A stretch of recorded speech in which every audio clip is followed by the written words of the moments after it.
Hello everyone, welcome back to our YouTube channel that is Red Booster Academy channel. So students and friends, in the last videos we have discussed about how to create different lasers accounts related to your purchase and the sales transactions. अगर आपको कोई purchase transaction record करना है या फिर sales transaction record करना है तो उसके लिए हमें कौन कौन से लेजर्स अकाउंट मैंडेटरी होते हैं उसके बारे में हमने प्रीवियस क्लासेस या प्रीवियस वीडियोस में आपसे डिस्कस किया था। अगर अभी तक आपने उस वीडियोस को नहीं देखा है तो मैं आई बटन में उसका लिंक प्रोवाइड कर दूंगा, आप उसे जाके जरूर देखिएगा। तो स्टूडेंट्स एंड फ्रेंड, आज हम पढ़ने जा रहे हैं टैली का सबसे इम्पोर्टेंट कंसेप्ट जो होता है वाउचर्स। कि हम एक वाउचर कैसे क्रिएट करते हैं, कैसे ट्रांजेक्शन रिकॉर्ड किया जाता है टैली में कितने प्रकार के वाउचर्स हैं, उसे हम लोग पार्ट पार्ट करके वीडियोस में थोड़ा थोड़ा करके एलाबोरेट करेंगे। तो आज सबसे इम्पोर्टेंट कंसेप्ट हम लोग डिस्कस करेंगे कि how to record purchase transactions in a Tally. ये सबसे इम्पोर्टेंट कंसेप्ट है, तो इसके बारे में आज हम लोग सीखेंगे। उससे पहले मैं आपको बताना चाहता हूँ कि अगर अभी तक आपने बैलेंस शीट में जाके अपना बैलेंस चेक नहीं किया है कि whether the balance displaying in the balance sheet same with the balance displaying in the practical note, आपके प्रैक्टिकल नोट में जो बैलेंस दिया गया है और आपका जो टैली में जो बैलेंस दिखाया गया है वो अगर सेम नहीं है तो उसे आपको वहां पर करेक्ट करना है। अगर कुछ डिफरेंस बैलेंस शीट में दिखाता है, डिफरेंस इन ओपनिंग बैलेंस दिखाता है, तो उसे आप उसे वहां पर करेक्ट जरूर कीजिएगा। अगर आपने कोई बैलेंस को मिस कर दिया हो, किसी के लेजर अकाउंट क्रिएट करते वक्त आपने कोई आइटम या फिर क्रिएट करते वक्त आपने किसी का बैलेंस को ओमिट कर दिया हो, तो उसे जाके आप जरूर ठीक कीजिएगा। बट आगे बढ़ने से पहले ये जरूर नोट डाउन कीजिएगा कि दोनों तरफ कोई भी बैलेंस, मतलब कहीं पर भी डिफरेंस इन ओपनिंग बैलेंस नहीं दिखाना चाहिए। And the balance must be equal, balance तो इक्वल रह जाएगा बट कहीं पर भी डिफरेंस इन ओपनिंग बैलेंस नहीं दिखाना चाहिए। तो अब हम बढ़ते हैं आज के टॉपिक के ऊपर। उसके पहले मैंने आपको जैसे बोला था कि आपको प्रैक्टिकल नोट्स डाउनलोड करके रखना है। तो अगर अभी तक आपने प्रैक्टिकल नोट्स डाउनलोड नहीं किया है तो आप डिस्क्रिप्शन में जाके देखिए, वहां पर आपको एक लिंक मिल जाएगा प्रैक्टिकल नोट्स के रिलेटेड। उस नोट्स को डाउनलोड कीजिए और उसके बाद हम लोग प्रैक्टिस करना शुरू करेंगे। तो देखिए students and friends, first of all यहाँ दिया गया है कि record the below transaction in respective vouchers. तो टैली में जितने भी डिफरेंट वाउचर्स होते हैं तो उसको हम लोग को क्या करना है, उसको ट्रांजेक्शंस में उसमें ट्रांजेक्शंस को रिकॉर्ड किया जाता है। तो देखिए टैली में बेसिकली वाउचर्स को बेसिकली टू कैटेगरी में डिस्प्ले किया जाता है।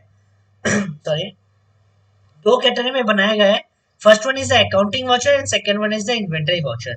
तो अकाउंटिंग वाउचर्स में आप कुछ वाउचर्स पाएंगे जो आपको अकाउंट्स रिलेटेड में हेल्प करा जाएगा, और इन्वेंटरी वाउचर्स उस केस में आएगा जब आपको कोई स्टॉक के रिलेटेड कुछ ट्रांजेक्शंस को रिकॉर्ड करना होता है। जैसे आपका हो गया, अगर आप स्टॉक ट्रांसफर करते हैं one godown to another godown, तो उस समय आपको स्टॉक जर्नल वाउचर्स का यूज करना पड़ेगा जो आपको इन्वेंटरी वाउचर्स में मिलेगा। तो स्टूडेंट्स उसके बारे में हम डिस्कस करेंगे। अकाउंटिंग वाउचर्स में कितने कौन कौन से वाउचर्स आते हैं, इन्वेंटरी वाउचर्स में कौन कौन से वाउचर आते हैं। बट ओवरऑली अगर बोला जाए तो टैली में टोटल 18 टाइप्स ऑफ वाउचर्स होते हैं। उन वाउचर्स के बारे में हम लोग एक एक करके डिस्कस करेंगे वीडियोस में। तो आज हम बढ़ते हैं अकाउंटिंग वाउचर्स की तरफ। सॉरी। तो अकाउंटिंग वाउचर्स में देखिए फर्स्ट ऑफ ऑल आ जाता है आपका contra vouchers, payment voucher, receipt voucher, journal voucher, sales voucher and purchase voucher. और कुछ वाउचर्स आप देखिएगा डिसेबल होके है, जैसे आप देख सकते हैं credit note voucher, debit note voucher, reversing journal voucher and memos voucher. This vouchers are disabled by default, you have to enable them if you require that. अगर आपको उन वाउचर की जरूरत होती है तो आप उसको एक्स्ट्रा एनेबल कर सकते हैं। जैसे मैंने आपको पहले कहा था, पहले फर्स्ट सेकंड वीडियोस का जो टैली में हमने फर्स्ट वीडियोस अपलोड किया था उसमें हमने कहा था कि अगर आपको टैली में कुछ भी सेटिंग्स एनेबल करना हो या डिसेबल करना हो, आप F12 में जाके उसका भी सेटिंग्स कर सकते हैं, या फिर आप F11 में भी जाके उसको सेटिंग्स में कुछ फीचर्स को एनेबल कर सकते हैं। तो हम यहाँ पर जाके जो भी एडिशनल वाउचर्स हमको जो यहाँ डिसेबल होके है उससे हम लोग एक्टिवेट कर सकते हैं। स्टूडेंट्स ये और एक चीज नोट कीजिएगा, यहाँ पर देखिए पेमेंट वाउचर्स भी यहाँ पर थोड़ा लाइट कलर में डिस्प्ले कर रहा है। इसका मतलब ये नहीं कि ये डिसेबल है, ये एनेबल है, ये ऑलरेडी ओपन होके है इसलिए वो डिसेबल होके थोड़ा दिखाई दे रहा है, बट वो डिसेबल नहीं है, वो एनेबल होके रहता है। तो ऐसे बहुत सारे वाउचर देखिए, जैसे मैं कॉन्ट्रा वाउचर को अगर क्लिक करता हूँ तो कॉन्ट्रा वाउचर जैसे यहाँ ओपन हो जाता है तो यहाँ कॉन्ट्रा वाउचर भी थोड़ा स्लाइटली कलर चेंज कर लेता है। देखिए पेमेंट वाउचर नॉर्मल पोजीशन में आ गया जैसे सारे वाउचर्स थे। तो हम लोग अभी पहले सीखेंगे सारे वाउचर्स के कॉन्फ़िगरेशन के बारे में कि एग्जैक्टली कॉन्ट्रा वाउचर किस लिए यूज किया जाता है, पेमेंट वाउचर हम कब यूज करें, रिसिप्ट कब यूज करें, कि जर्नल या सेल से परचेज कब यूज करें। आपको अगर इन वाउचर्स के बारे में एक्स्ट्रा नॉलेज चाहिए तो आप हमारे ब्लॉग्स में जा सकते हैं। उस ब्लॉग्स में हम बहुत सारी डिटेल्स दे रखे हैं डिफरेंट डिफरेंट वाउचर्स के रिलेटेड। आप वहां पर भी जाके कुछ भी सर्च करके आप नॉलेज गेन कर सकते हैं। हम आपको डिस्क्रिप्शन में उसका लिंक प्रोवाइड कर देंगे। तो देखिए, फर्स्ट ऑफ ऑल कंट्रा वाउचर्स में सिर्फ दो एंट्रीज को रिकॉर्ड किया जाता है। एक तो होता है जब आप बैंक में कुछ डिपॉजिट करते हैं या फिर बैंक से जब विड्रॉ करते हैं।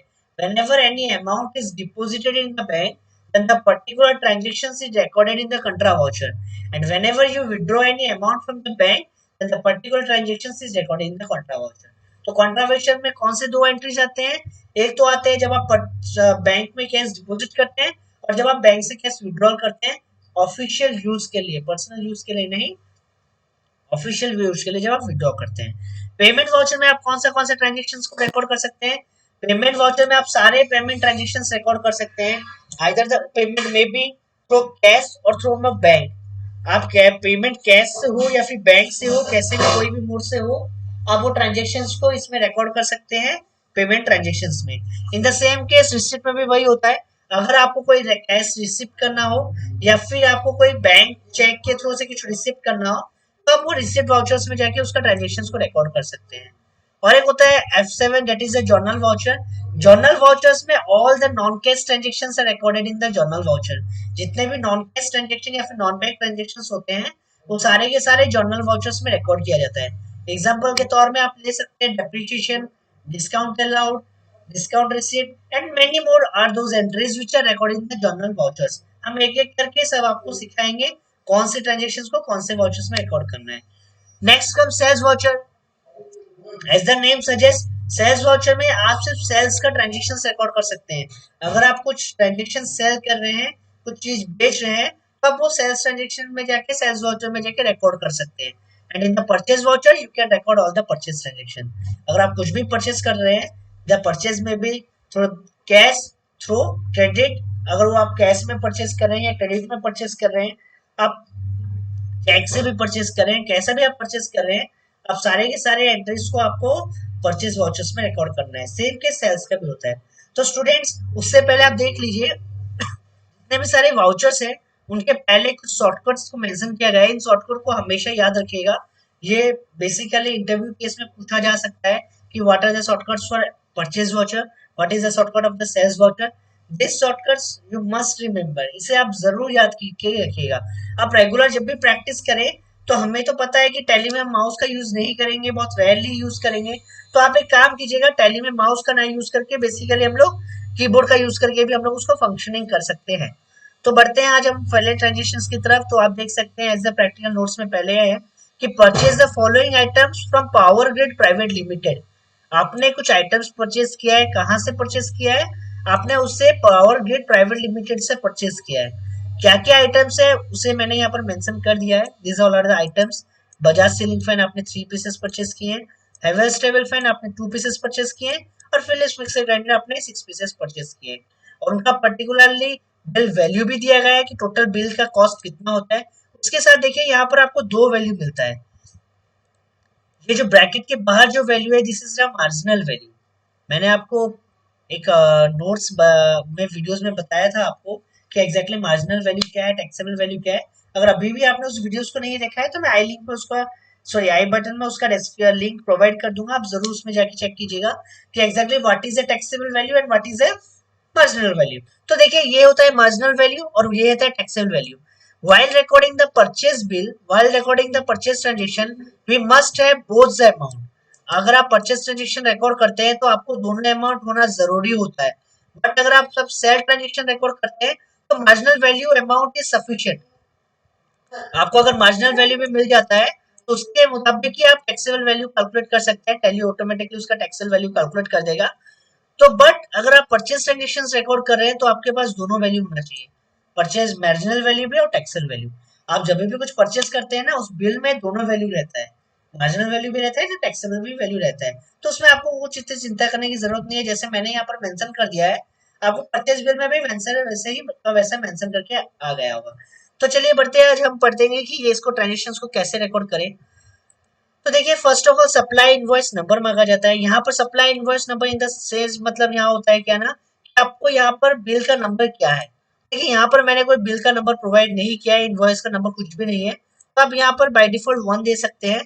सीरियली आप जैसे बढ़ते रहते हैं उसका नंबर इंक्रीज करते जाइएगा।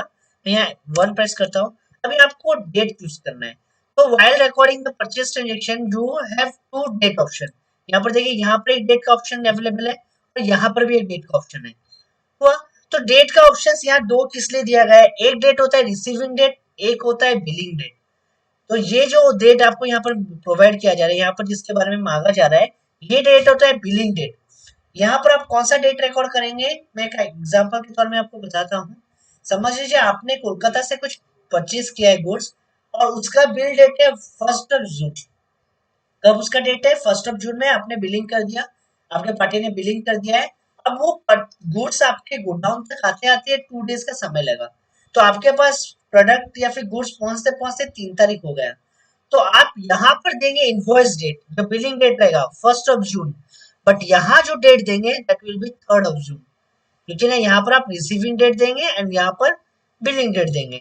तो ये डेट चेंज करने के लिए आपको शॉर्टकट यूज करना पड़ेगा F2, यहाँ पर ऑलरेडी मेंशन किया गया है। For changing the date in the Tally there is a shortcut which we have to use, that is F2। तो जैसे ही आप F2 प्रेस करते हैं, तो यहाँ पर आपको डेट चेंज करने का, वाउचर डेट चेंज करने का ऑप्शन अवेलेबल हो सकता है। ऐसे मैंने आपको पहले ही बताया था, स्टार्टिंग के वीडियोस में बताया था, जो हमने टैली का स्टार्टिंग वीडियोस में, कि this is the trial version of the tally. इसमें हम टैली का सारा डे मतलब सारा बेनिफिट हम लोग अचीव नहीं कर सकते। अब सारा बेनिफिट हम अवेलेबल नहीं कर सकते, क्योंकि ना ये एक एजुकेशनल मोड है। तो वैसे ही हम लोग सारे एक मंथ के सारे डेट को नहीं यूज कर सकते। हम बेसिकल टू बेसिक ज्यादा से ज्यादा 1 तारीख, 2 तारीख, फर्स्ट ऑफ द मंथ और सेकेंड ऑफ द मंथ को यूज कर सकते हैं। अगर आप third of the month use करेंगे तो वो एक्सेप्ट नहीं करेगा। देखिए मैं 3 लिख के एंटर प्रेस कर रहा हूँ, 3/4/2020, तो ये एक्सेप्ट नहीं ले रहा है। 3 लिखता हूँ, 3/4/2020, ये नहीं ले रहा है। बट अगर मैं 2/4/2020 लेता हूँ तो ये एक्सेप्ट कर लेता है। देख पा रहे हैं? तो ये क्या करता है ना, टैली में सिर्फ आपको फर्स्ट और सेकेंड डेट का ही ये आपको रिकॉर्डिंग देता है।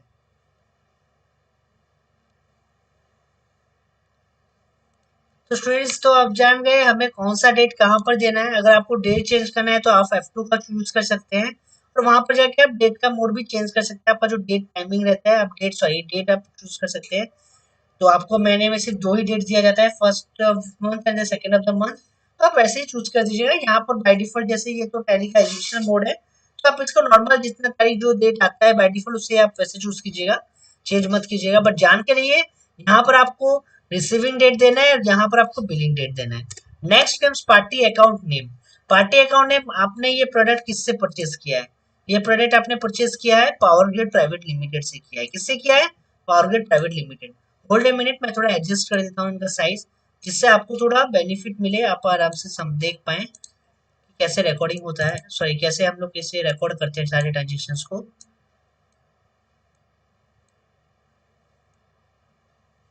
तो यहाँ देखिए, तो यहाँ पर हमको first of all party account name मांगा जा रहा है। हम पार्टी अकाउंट नेम यहाँ पर देंगे power grid private limited. Power grid private limited, the name of the company. समझ में आ रहा है कि कैसे हमने कंपनी इसका नाम दिया। उसके बाद यहाँ पर एडिशनल डिटेल्स कुछ दिया गया है, जैसे वो जो हमने ऑलरेडी रिकॉर्ड किया था। जैसे पावर ग्रिड कंपनी का जो एड्रेस होता है, उसका जीएसटी नंबर होता है, वो यहाँ प्रोवाइड किया गया है। तो इसे हम लोग को चेंज नहीं करना है। यहाँ पर एक और ऑप्शन एक अवेलेबल हो जाता है, जो है परचेज लेजर अकाउंट। इसे आपको डिसेबल करना है, इसे आपको कॉमन नहीं रखना है। इसे क्यों कॉमन नहीं रखना है, देखिए हम जो आइटम के साथ डील करें, जो आइटम्स में हमने क्रिएट किया था स्टॉक आइटम्स में, वो आइटम्स 5% के भी थे, 12% के भी थे। तो अगर आपके एक बिल में दोनों आइटम्स का टैक्स आते हैं, अगर आप समझ लीजिए एक परचेज कर रहे हैं, उसमें 5% के भी आइटम आता है और 12% के भी आइटम आता है। तो अगर आप यहाँ पर एक स्टेप मतलब स्पेसिफिक एक टाइम अगर चूज कर देते हैं, 5% या 12% चूज कर लेते हैं, तो वहां पर वही 5% को ही एनाबल करके रखेगा, 12% को एनाबल नहीं करेगा। समझ आ रहा है या नहीं समझ में आ रहा है?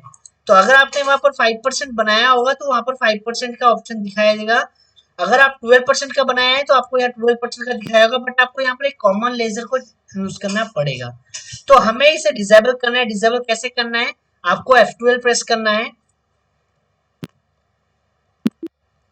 F12 प्रेस करना है, और यहाँ पर एक ऑप्शन है कॉमन लेजर अकाउंट, इसे आपको नो करना है। उसके साथ कुछ कुछ आइटम्स है आपको एनेबल भी करना है। तो फर्स्ट ऑफ ऑल आपको किसको नो करना है, use common ledger account for item allocation, इसको नो करना है। उसके बाद यहाँ जो एमआरपी मॉडिफिकेशन इन वाउचर है इसे आपको यस करना है, और कुछ भी आपको सेटिंग्स एक्स्ट्रा चेंज नहीं करना है, बस इन्हीं दो को आपको एक्टिवेट करना है। तो देखिए जैसे ही हम लोग यहाँ पर उसको एक्टिवेट करते हैं तो यहाँ पर देखिए कॉमन लेजर का जो नेम आ रहा था वो यहाँ डिसेबल हो गया है। वो अब हमें आइटम के वाइज एक एक करके आइटम्स के बारे में जब हम लोग रिकॉर्ड करेंगे तब उस समय वो हमको उस समय उसके बारे में पूछेगा। तो आपको कैसे को डिसेबल करना है आप जान गए हैं। तो उसके बाद देखिए हम लोग कैसे रिकॉर्ड करते हैं। तो देखिए यहाँ पर अभी हम लोग क्या परचेस कर रहे हैं, बजाज एसीसी सीलिंग फैन। हम आपको ऐसे ही डिस्प्ले कर रहे हैं, अच्छी तरह से आपको ऐसे ही दिखाई देगा। तो हमने यहाँ पर क्या परचेस किया, बजाज एसीसी सीलिंग फैन हमने परचेस किया। उसका प्राइस है 1150 रुपीज, ये है उसका मार्जिनल प्राइस और ये है उसका टैक्सेबल वैल्यू। तो यहाँ पर हमको टैक्सेबल वैल्यू भी दिया गया है और मार्जिनल प्राइस भी दिया गया है, मार्जिनल वैल्यू भी दिया गया है, और उसके बाद हमने कितना परचेस किया है वो भी लिखा गया है। तो मुझे यहाँ पर अभी आइटम के बारे में लिखना है, बजाज एसीसी सीलिंग फैन। तो देखिए मैं हमने ऑलरेडी स्टॉक आइटम में सारे आइटम्स को रिकॉर्ड कर दिया था, इसलिए वो आइटम्स यहाँ पे हमें राइट साइड में डिस्प्ले कर दिया जा रहा है। उसका हमको वैल्यूज भी दिखा रहा है कि बजाज एसी सीलिंग फैन का हमारे पास फिलहाल कितना स्टॉक, हमारे पास उसका अमाउंट ऑफ स्टॉक हमारे पास अभी फिलहाल है। अभी हमारे पास 11 pieces of Bajaj AC ceiling fan अभी मौजूद है। उसके बाद आ जाता है आपको एमआरपी। एमआरपी वैल्यू ऑलरेडी यहाँ पर आपको दिया गया है 1150, 1150 रुपया, यहाँ आप दे सकते हैं। उसके बाद नेक्स्ट क्वांटिटी, हमारे पास कितनी क्वांटिटीज हमने परचेस किया है, 3 क्वांटिटीज, और उनका टेक्सटाइल वैल्यू कितना है 1095 रुपीज 24 पाइस। तो यहाँ पर 3 पीस 1095 रुपीज 24 पाइस। तो देखिए हमने कैसे रिकॉर्ड किया। फर्स्ट ऑफ ऑल हमने वहां पर बजाज एसी फैन आइटम्स को लिखा, उसके बाद एंटर प्रेस करते हैं, हमको एमआरपी के वैल्यू के बारे में पूछा गया, हमने एमआरपी का वैल्यू रिकॉर्ड किया। उसके बाद हमें पूछा गया कि कितने क्वांटिटीज है हमारे पास, सॉरी कितने क्वांटिटीज हमने परचेज किया। हमने 3 पीसेस परचेज किया, 3 लिख के मैंने एंटर प्रेस किया, और उसके बाद जो टैक्सेबल वैल्यू हमने इस डॉक्यूमेंट्स में दिया गया है वो टैक्सेबल वैल्यू हमको वहाँ रिकॉर्ड करना है। उसके बाद देखिए ऑटोमेटिकली यहाँ अमाउंट आ जाएगा, यहाँ पर ऑटोमेटिकली अमाउंट आ गया। अब इसके बाद हमें और एक चीज करना है, एंटर प्रेस करते हैं, देखिए यहाँ पर एक लेजर के बारे में डिटेल्स मांग रहा है, तो स्पेस बार प्रेस कीजिए। तो देखिए स्टूडेंट्स फ्रेंड मैंने 12% का परचेज अकाउंट नहीं बनाया है, तो इसलिए यहाँ पर 12% का नहीं दिखा रहा है, सिर्फ इनसाइड 5% और आउटसाइड 5% का दिखा रहा है। तो आप कहाँ पर इनसाइड चूज करेंगे, कहाँ पर आउटसाइड चूज करेंगे, this will vary from company to company. आपका जैसे कंपनी होगा, जैसे देखिए हम पावर ग्रिड से परचेज कर रहे हैं, तो पावर ग्रिड का फर्स्ट ऑफ ऑल हमें देखना पड़ेगा कि पावर ग्रिड कौन से स्टेट को बिलोंग करता है। पावर ग्रिड उड़ीसा स्टेट में आता है। पावर ग्रिड कौन सा स्टेट को बिलोंग करता है, पावर ग्रिड उड़ीसा स्टेट को बिलोंग करता है, और हमारा जो कंपनी है वो भी उड़ीसा में ही है।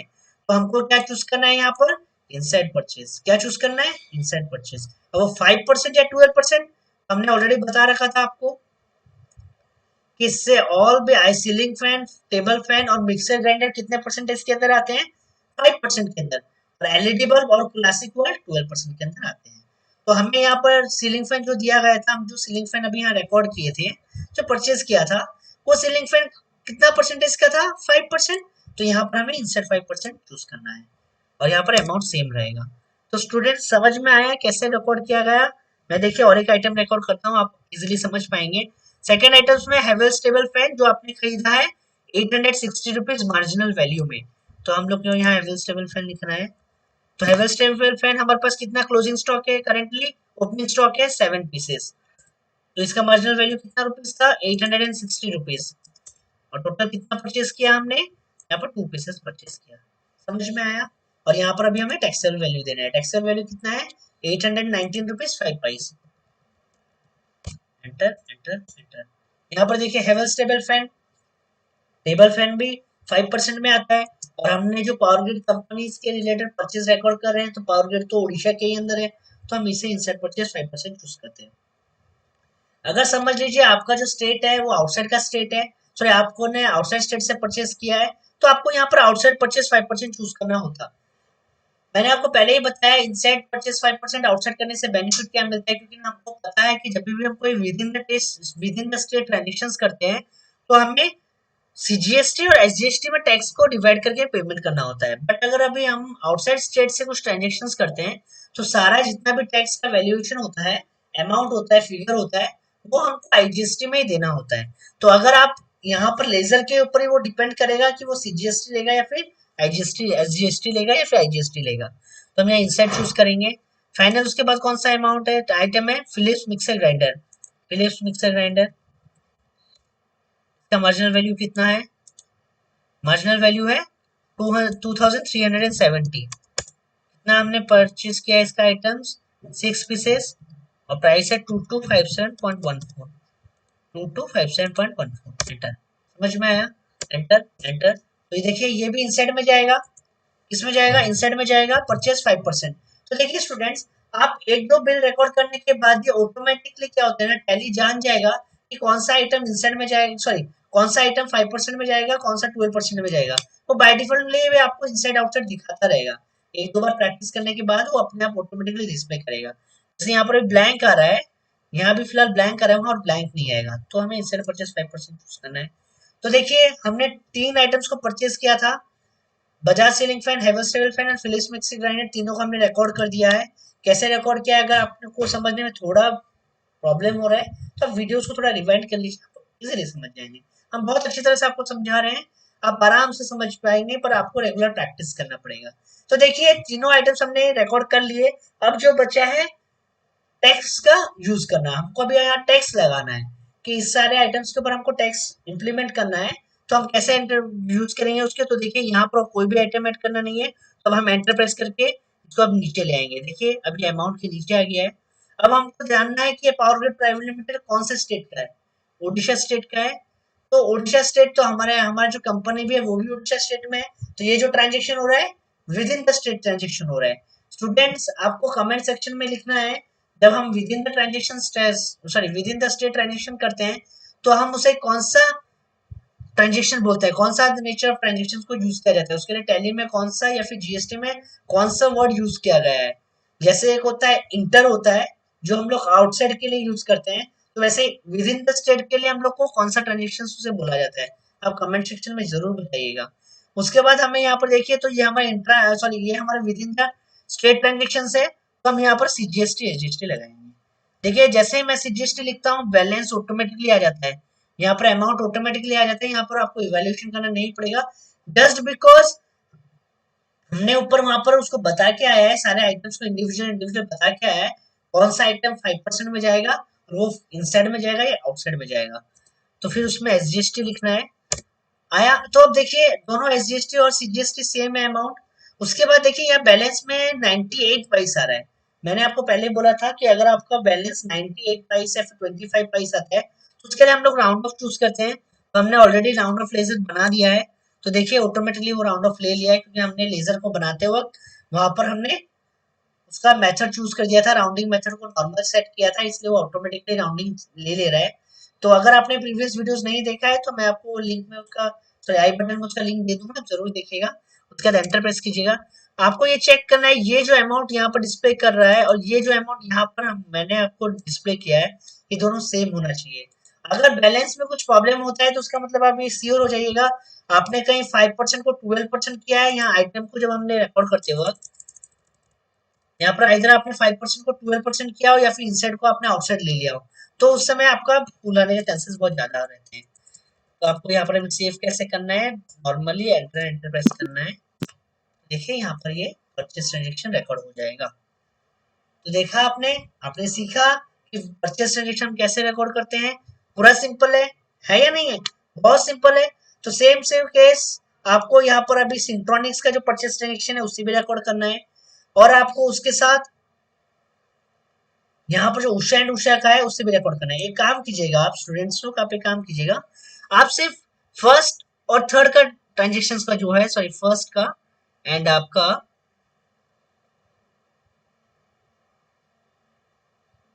आप फर्स्ट और सेकंड का ट्रांजेक्शन से जो है जितने परचेस ट्रांजेक्शन है आप उन सबको रिकॉर्ड कीजिए।